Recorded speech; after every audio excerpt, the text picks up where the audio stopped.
দেখো আজকে আমি যাচ্ছি আমার ফার্মের মুরগির বাচ্চাগুলোকে অ্যালোভেরার জুস খাওয়াতে।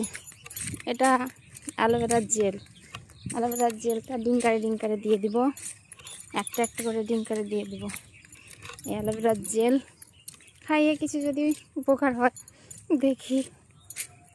এবার তো বাঁশ গিয়েছে। এটাই হচ্ছে অ্যালোভেরার জেল। এই ছাঁকনি দিয়ে ছেঁকে নিব।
এবার জেলগুলোকে জলে মিশিয়ে নিয়েছি।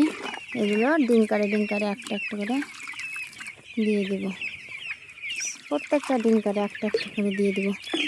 দেখেছো কট্টু হয়েছে। এরা যদি বাড়ে, ভিটামিন খাইয়ে তো পাচ্ছি না, তো এই গাছের পদ্ধতিটা দিলে পরে কিছুটা উপকার হয়।